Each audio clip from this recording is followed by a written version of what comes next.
ರಾಜಕುಮಾರ ಮತ್ತು ಎಳೆಸಸಿ. ಒಬ್ಬ ರಾಜನಿದ್ದ. ಅವನಿಗೊಬ್ಬ ಮಗನಿದ್ದ. ಅವನ ನಡವಳಿಕೆ ಕೆಟ್ಟದಾಗಿತ್ತು. ಅವನು ಕೋಪಿಷ್ಠನೂ ಆಗಿದ್ದ. ರಾಜ, ಆಸ್ಥಾನಿಕರು ಮತ್ತು ಇತರ ಅನೇಕ ಪ್ರಮುಖ ಪ್ರಜೆಗಳು ರಾಜಕುಮಾರನನ್ನು ಸುಧಾರಿಸಲು ಪ್ರಯತ್ನಿಸಿದರು. ಅವನ ದುರ್ನಡತೆಯು ಅವನ ಬಗ್ಗೆ ಸಾರ್ವಜನಿಕರಲ್ಲಿ ಕೆಟ್ಟ ಅಭಿಪ್ರಾಯಕ್ಕೆ ಕಾರಣವಾಗುವುದೆಂದು ಅವನಿಗೆ ತಿಳಿಸಿ ಹೇಳಲು ಪ್ರಯತ್ನಿಸಿದರು. ಆದರೆ ರಾಜಕುಮಾರನು ಅವರ ವಿವೇಕದ ಮಾತುಗಳಿಗೆ ಗಮನ ಕೊಡಲಿಲ್ಲ. ಒಂದು ದಿನ ಒಬ್ಬ ಸನ್ಯಾಸಿಯು ರಾಜನ ಆಸ್ಥಾನಕ್ಕೆ ಬಂದನು. ಅವನನ್ನು ರಾಜರು, ಆಸ್ಥಾನಿಕರು ತುಂಬ ಗೌರವದಿಂದ ಬರಮಾಡಿಕೊಂಡರು.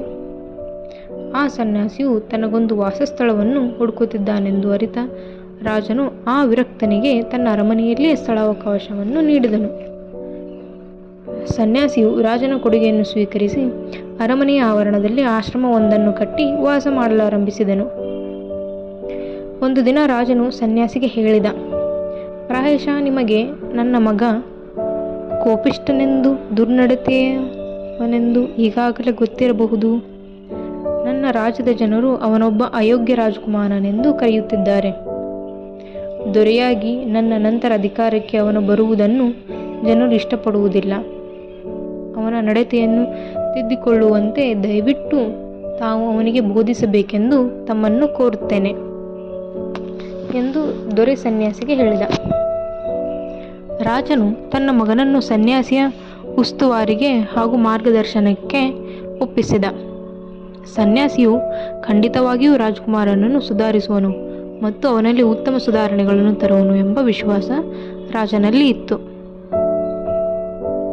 ಮಾರನೇ ದಿನ ಸನ್ಯಾಸಿಯು ರಾಜಕುಮಾರನನ್ನು ಅರಮನೆಯ ತೋಟದಲ್ಲಿ ಸುತ್ತಾಡಲು ತನ್ನ ಜೊತೆಯಲ್ಲಿ ಕರೆದುಕೊಂಡು ಹೊರಟ.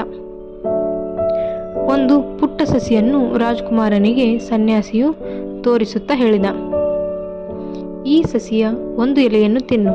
ಅದರ ರುಚಿ ಹೇಗಿದೆ ಎಂದು ನನಗೆ ತಿಳಿಸು.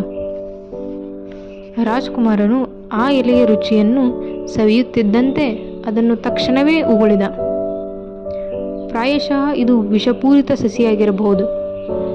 ಅದಕ್ಕೆ ದೊಡ್ಡ ಮರವಾಗಿ ಬೆಳೆಯಲು ಅವಕಾಶ ಮಾಡಿಕೊಟ್ಟರೆ ಅದು ಅನೇಕ ಜನರ ಆರೋಗ್ಯಕ್ಕೆ ಅಪಾಯಕಾರಿಯಾಗುವುದು ಎಂದು ಹೇಳಿದ ರಾಜಕುಮಾರನು ಆ ಪುಟ್ಟ ಸಸಿಯನ್ನು ನೆಲದಿಂದ ಕಿತ್ತು ಮುರಿದು ಬಿಸಾಕಿದ.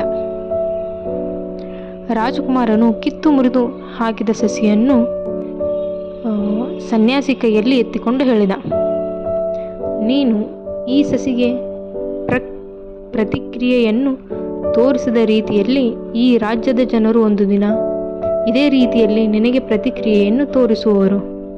ಏಕೆಂದರೆ ನೀನೊಬ್ಬ ದುರುಳ ರಾಜಕುಮಾರ ಎಂದು ಅವರು ಭಾವಿಸಿದ್ದಾರೆ.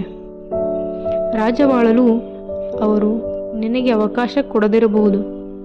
ನಿನ್ನನ್ನು ಅವರು ರಾಜ್ಯದಿಂದ ಹೊರಕ್ಕೆ ಓಡಿಸಬಹುದು. ಆದ್ದರಿಂದ ದಯೆ, ಸಹಾನುಭೂತಿ ಮತ್ತು ಹೃದಯದಲ್ಲಿ ಕರುಣೆ ತುಂಬಿರುವ ಭಾವನೆಗಳನ್ನು ಮೂಡಿಸಲು ನೀನು ನಿನ್ನ ವರ್ತನೆಗಳನ್ನು ತಿದ್ದಿಕೊಳ್ಳುವುದು ಅಗತ್ಯವಾಗಿದೆ. ರಾಜಕುಮಾರನು ಸನ್ಯಾಸಿಯ ಸಂದೇಶವನ್ನು ಅರ್ಥ ಮಾಡಿಕೊಂಡ. ಮುಂದೆ ಅವನು ದಯೆ ಮತ್ತು ಪ್ರೀತಿ ತುಂಬಿರುವ ಕರುಣಾ ಹೃದಯಿಯಾಗಿಯೂ ವಿನಯದಿಂದಲೂ ನಡೆಯಲು ಪ್ರಯತ್ನಿಸಿದ. ದೊರೆ ಸಂತುಷ್ಟನಾದ. ತನ್ನ ಮಗನಲ್ಲಿ ಪರಿವರ್ತನೆಯನ್ನು ಕಂಡು ಅವನಿಗೆ ತುಂಬ ಸಂತೋಷವಾಯಿತು. ಅವನು ಸನ್ಯಾಸಿಗೆ ಕೃತಜ್ಞತೆಯನ್ನು ವ್ಯಕ್ತಪಡಿಸಿದನು. ಈ ಕಥೆಯ ನೀತಿ ಏನೆಂದರೆ, ಕೆಟ್ಟ ಮನೋಭಾವವು ಜನರ ಹೃದಯಗಳನ್ನು ಗೆಲ್ಲುವುದಿಲ್ಲ.